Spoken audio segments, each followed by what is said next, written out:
अस्सलामुअलैकुम बच्चों, कैसे हैं आप सब। उम्मीद करती हूँ खैरियत से होंगे। आज हम पढ़ेंगे उर्दू और आज का हमारा सबक है बेचारा जिन। तो चलिए शुरुआत करते हैं। किसी गांव में एक किसान और उसकी बीवी अपनी कुटिया में रहते थे। कुटिया के करीब ही उनका खेत था। उनकी कोई औलाद नहीं थी। वो दोनों मिलजुल कर हल जोतते, बीज बोते और फसल उगाते थे। क्या बता रहे हैं कि किसी गांव में एक किसान अपनी बीवी के साथ अपनी कुटिया में रहता था और कुटिया के करीब ही उनका खेत भी था। उनकी कोई औलाद नहीं थी, यानी कि उनको कोई भी बच्चा नहीं था, एक भी बच्चे नहीं थे। वो दोनों किसान और उसकी बीवी वो दोनों मिलजुल कर हल जोतते, बीज बोते और फसल उगाते थे। एक दिन किसान खेत के एक कोने में पौधा लगाने के लिए गड्ढा खोद रहा था कि अचानक ठन की आवाज़ आई। उसकी कुदाल किसी सख्त चीज़ से टकरा गई थी। एक दिन क्या कर रहा था किसान, खेत के कोने में पौधा लगाने के लिए गड्ढा खोद रहा था कि अचानक उसे ठन की आवाज़ आई। उसकी कुदाल किसी सख्त चीज़ से टकरा गई। किसान को ऐसा महसूस हुआ कि उसकी कुदाल किसी सख्त चीज़ से टकराई है। उसकी बीवी ने जल्दी जल्दी खुदी हुई मिट्टी को निकालना शुरू किया। मिट्टी हटाने के बाद उन्हें वहाँ कोई चीज़ चमकती दिखाई दी। जब वो लोग मिट्टी हटाए फटाफट जल्दी जल्दी, तो उसके बाद उन्हें क्या दिखाई दिया, वहाँ पर उन्हें कोई चीज़ चमकती हुई दिखाई दी। किसान ने 2-4 कुदालें चलाकर मिट्टी को और ढीला किया। अब जो मिट्टी हटाई गई तो उन्हें वहाँ पीतल का एक घड़ा दिखाई दिया। क्या दिखाई दिया? पीतल का एक घड़ा दिखाई दिया। घड़े के मुंह पर कपड़ा बंधा हुआ था। किसी ख्याल से किसान की आंखें चमक उठी। उसने बीवी से कहा, कहीं इसमें कोई खजाना तो नहीं? खजाना? कैसा खजाना? बीवी हैरान थी। जब उसे वहाँ पर पीतल का एक घड़ा दिखाई दिया और घड़े के मुंह पर कपड़ा भी बंधा हुआ था, तो किसान कुछ अलग सोचने लगा और कुछ सोचकर उसकी आंखें चमक उठी, यानी कि वो खुश होने लगा। उसने बीवी से कहा, कहीं इसमें कोई खजाना तो नहीं है? तो उसकी बीवी हैरान थी कि खजाना, कैसा खजाना हो सकता है इसमें। किसान ने बड़ी एहतियात से घड़े को बाहर निकाला और उसके मुंह पर बंधा हुआ कपड़ा खोला। क्या किया उसने? बहुत एहतियात से अच्छे से घड़े को बाहर निकाला और उसके मुंह पर जो कपड़ा बंधा हुआ था उसे खोल दिया। घड़े के मुंह खुलते ही सूं सूं की तेज़ आवाज़ सुनाई दी। कैसी आवाज़ आई? सूं सूं ऐसी तेज़ आवाज़ आने लगी। साथ ही उसमें से गाढ़ा गाढ़ा धुआं निकलकर ऊपर उठने लगा और इस आवाज़ के साथ साथ क्या हो रहा था? गाढ़ा गाढ़ा धुआं निकलकर ऊपर उठ रहा था, यानी कि ऊपर की तरफ आ रहा था, यानी कि उस घड़े में से निकल रहा था ऊपर की तरफ। फिर उस धुएं में एक शक्ल दिखाई दी। जो गाढ़ा गाढ़ा धुआं निकल रहा था, उस धुएं में एक शक्ल दिखाई दी। अब जो उन्होंने देखा तो उनके सामने एक लंबा तिरंगा जिन सीने पर हाथ बांधे खड़ा था। क्या उन्हें नज़र आया? उस धुएं में एक शक्ल नज़र आई और जब उन्होंने देखा तो ये सामने एक लंबा तिरंगा, मतलब अच्छा खासा सेहतमंद जिन जो था वो सीने पर हाथ बांधे खड़ा था। डर के मारे दोनों का बुरा हाल हो गया। दोनों डर गए। डर के मारे दोनों का बुरा हाल हो गया, किसान और उसकी बीवी का। डरो नहीं आका, मैं एक जिन हूँ। ये सुनकर दोनों थर थर काँपने लगे। जिन ने क्या कहा? डरो नहीं आका, मैं एक जिन हूँ। आका, मैं इस घड़े में कैद था। जिन बोला, तुमने मुझे आज़ाद किया, इसलिए अब मैं तुम्हारा गुलाम हूँ।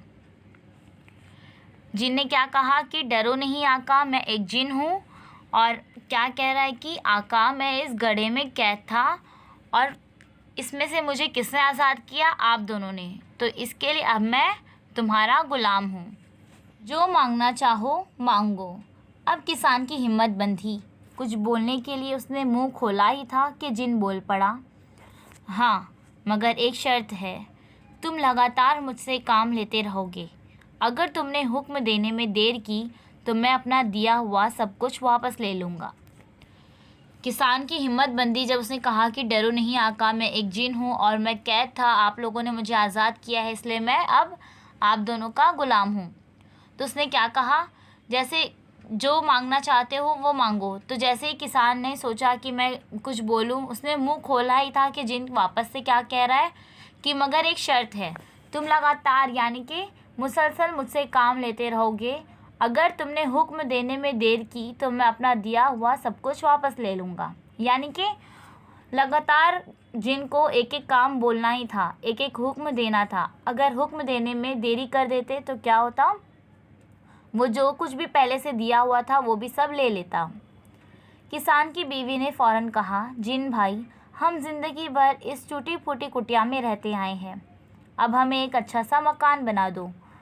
क्या कहा किसान की बीवी ने कि जिन भाई, हम ज़िंदगी भर इस टूटी फूटी कुटिया में रहते आए हैं, अब हमें एक अच्छा सा मकान बना दो। जिन ने ज़ोरदार कह लगाया और कहा, अभी लीजिए, ये कौन सा मुश्किल है। देखते ही देखते उनकी कुटिया की जगह एक शानदार महल खड़ा हो गया। दूसरा हुक्म आका। जब किसान की बीवी ने उसे पहले बताया कि अब हमें एक अच्छा सा मकान बना दो, तो जिन ने देखते ही देखते ये काम कर दिया। देखते ही देखते उनकी कुटिया की जगह एक शानदार महल खड़ा हो गया और उसने फिर फ़ौरन कहा, दूसरा हुक्म आका। बीवी बोली, अरे इस महल में क्या हम फटे हाल रहेंगे।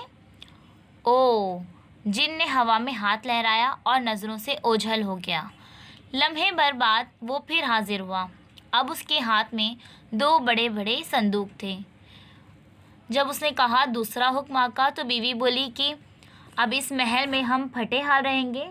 तो जिन थोड़ी देर के लिए नज़रों से ओझल हो गया। लम्हे बाद वो फिर हाजिर हुआ और उसके हाथ में 2 बड़े बड़े संदूक थे। वो बोला, ये लीजिए आका, इन संदूकों में अच्छे अच्छे कपड़े हैं। जिन ने क्या कहा कि ये संदूकों में अच्छे अच्छे कपड़े हैं। शुक्रिया जिन भाई, बहुत बहुत शुक्रिया, किसान की बीवी बोली। जिन बोला, नहीं, शुक्रिया से काम नहीं चलेगा, दूसरे काम का हुक्म दीजिए। उसने क्या कहा कि शुक्रिया से काम नहीं चलेगा, दूसरे काम का हुक्म दीजिए। किसान की समझ में नहीं आ रहा था कि अब उसे क्या काम दिया जाए। वो बोला, अच्छा भैया, मेरा खेत जोत दो और फसल उगाओ। किसान ने सोचा कि इस काम में तो उसे काफ़ी वक्त लगेगा, तब तक वो कोई दूसरा काम सोच लेगा। उसने क्या कहा कि मेरा खेत जोत दो और फसल उगाओ। उसने सोचा कि इस काम में जिनको काफ़ी वक्त लगेगा, यानी कि ज़्यादा वक्त लगेगा, तब तक वो दूसरा कोई काम सोच लेगा। लेकिन उसने देखा कि जिन ने पलक झपकते में खेत जोत डाला, यानी कि खेत को जोत दिया। देखते ही देखते उसके खेत में फसल लहलहाने लगी। और देखते ही देखते जब किसान ने उसको हुक्म दिया था कि मेरा खेत जोत दो और फसल उगा दो, तो उसने देखा कि पलक झपकते में ही खेत को जोत भी दिया गया और देखते ही देखते उसके खेत में फसल लहलहाने लगी। जिन सीने पर हाथ बांधे सर को झुकाए उसे कह रहा था, और कोई हुक्म आका। क्या कह रहा था वो, और कोई हुक्म आका। अब तो किसान परेशान हो गया। उसने दिल में सोचा, या अल्लाह, ये क्या मुसीबत है। वो परेशान हो गया कि अब वो और कौन क्या सोचे और क्या हुक्म दे। तो उसने क्या कहा, या अल्लाह, ये क्या मुसीबत है। किसान की बीवी बड़ी चालाक थी। उसने कहा, हाँ, एक छोटा सा काम और है, तुम कर दो तो बड़ी मेहरबानी होगी। किसान की बीवी बहुत चालाक थी। उसने क्या कहा कि एक छोटा सा काम और है, तुम कर दोगे तो बहुत मेहरबानी होगी। जो हुक्म। जिन ने कहा, देखो, उस दरख्त के नीचे हमारा कुत्ता सो रहा है, उसकी दुम बिल्कुल टेढ़ी है, तुम उसकी दुम सीधी कर दो। क्या कहा किसान की बीवी ने जिनसे कि दरख्त के नीचे हमारा कुत्ता सो रहा है, उसकी दुम बिल्कुल टेढ़ी है, तुम उसकी दुम सीधी कर दो। ये सुनकर जिन खूब हंसा। अरे ये भी कोई काम है, लाओ अभी सीधी किए देता हूँ। उसने लम्हा भर में कुत्ते की दुम सीधी कर दी और कहा, अगला हुक्म। जब उसकी किसान की बीवी ने कहा कि कुत्ता जो है हमारा, उसकी दुम जो है वो बिल्कुल टेढ़ी है, तो तुम उसकी दुम सीधी कर दो। तो ये सुनकर जिन खूब हंसा, बहुत हंसा, और उसने कहा कि ये भी कोई काम है, लाओ अभी सीधी किए देता हूँ। और उसने लम्हे भर में कुत्ते की दुम सीधी कर दी और कहा, अगला हुक्म। उसके कहने तक कुत्ते की दुम फिर टेढ़ी हो चुकी थी। बीवी ने मुस्कुराते हुए कहा, अरे अभी कहाँ सीधी हुई है। जिन ने फिर दुम सीधी की, दुम फिर टेढ़ी हो गई। क्या हुआ यहाँ पर, जैसे ही उसने सीधी की और उसने कहा कि अगला हुक्म, जैसे ही उसने बीवी से, उस किसान की बीवी से कहा कि कोई अगला हुक्म, उसके कहने तक कुत्ते की दुम फिर टेढ़ी हो चुकी थी। तो बीवी ने मुस्कुराते हुए क्या कहा कि अरे अभी कहाँ सीधी हुई है।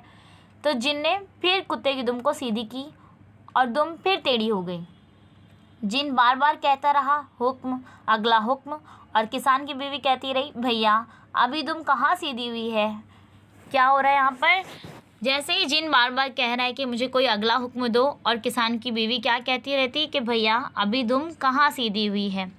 आखिर जिन परेशान हो गया, वो तो अपनी ही बात में फंस चुका था, उसे कोई ना कोई काम तो करना था। वो दुम सीधी करता रहा और दुम टेढ़ी होती रही, क्योंकि जिन ने खुद कहा था कि अगर हुक्म देने में ज़रा भी देर की तो मैं अपना दिया जो भी है सब कुछ वापस ले लूँगा। तो किसान की बीवी बड़ी चालाक थी, उसने क्या कहा कि हमारे कुत्ते की दुम सीधी कर दो। अब यहाँ पर क्या होता है, जैसे ही जिन कुत्ते की दुम सीधी करता और उनसे कहता कि मुझे कोई अगला हुक्म दो, उतने ही देर में कुत्ते की दुम वापस टेढ़ी हो जाती। जिन भी परेशान हो गया, क्योंकि वो अपनी ही बात में फंस चुका था, क्योंकि उसने खुद ही कहा था कि अगर मुझे हुक्म देने में देरी की तो जितना जो कुछ मैं आपको दूंगा वो मैं वापस ले लूँगा। तो उसे कोई ना कोई काम तो करना ही था। अब वो क्या करता, दुम सीधी करता रहा और दुम टेढ़ी होती रही। आज भी वो जिन अपने काम में लगा है, मगर दुम है कि सीधी नहीं होती। इस कहानी में आपको क्या बताया गया कि किसान अपनी बीवी के साथ अपनी कुटिया में रह रहा था। उसकी कुटिया के करीब ही उसका खेत भी था। वो खेत में हल जोतते, फसल उगाते, है ना, अपने काम में लगे रहते थे। एक दिन किसान अपने खेत में एक कोने पर पौधे लगाने के लिए गड्ढा खोद रहा था, तो उसे एक पीतल का गड्ढा मिला। जब वो लोग पीतल के गड्ढे को खोले तो उसमें से जिन निकला, जिसने क्या कहा कि आप लोगों ने मुझे आज़ाद किया है तो आप अब मेरे आका हैं और मैं आपका ग़ुलाम हूँ। अब जो कुछ चाहो वो मांग सकते हो, लेकिन शर्त क्या है कि आपको लगातार मुझे हुक्म देते रहना है। अगर हुक्म देने में थोड़ी सी भी देरी की तो मैं जितना कुछ दूंगा मैं वो वापस ले लूँगा। तो इस तरह उन्होंने अपना घर बनवा लिया, अच्छे अच्छे कपड़े मंगवा लिए, लेकिन वो लोग परेशान हो गए कि अगला क्या हुक्म दें, वरना ये सब कुछ वापस ले लेता। तो किसान की बीवी बड़ी चालाक थी, उसने क्या कहा कि हमारे कुत्ते की दुम सीधी कर दो। और कुत्ते की दुम जो थी वो जैसे ही सीधी करता और जैसे ही कहता कि अगला हुक्म, उतनी ही देर में कुत्ते की दुम वापस टेढ़ी हो जाती। और जिन बार बार कहता रहता कि हुक्म, अगला हुक्म, और किसान की बीवी मुस्कुराते हुए कहती कि भैया अभी दुम कहाँ सीधी हुई है, तो पहले वो तो हुक्म मुकम्मल करो, उसके बाद दूसरा हुक्म मिलेगा। आखिर जिन बहुत परेशान हो गया, क्योंकि वो अपनी ही बात में फंस चुका था, क्योंकि उसने खुद कहा था कि अगर हुक्म करने में थोड़ी सी भी देरी की तो मैं जितना कुछ दूंगा वो वापस ले लूँगा। अब उसे ये काम तो करना ही था। वो दुम सीधी करता रहा और दुम टेढ़ी होती रही। तो कहानी में आगे लिखा है कि आज भी वो जिन अपने काम में लगा है, मगर दुम है कि सीधी नहीं होती। तो बच्चों, ये एक मजाकिया सबक था। उम्मीद करती हूँ कि आपको अच्छी तरह से समझ में आ गया होगा। जल्द ही मिलेंगे एक नई वीडियो के साथ। अल्लाह हाफिज़। Please subscribe the channel and press the bell icon.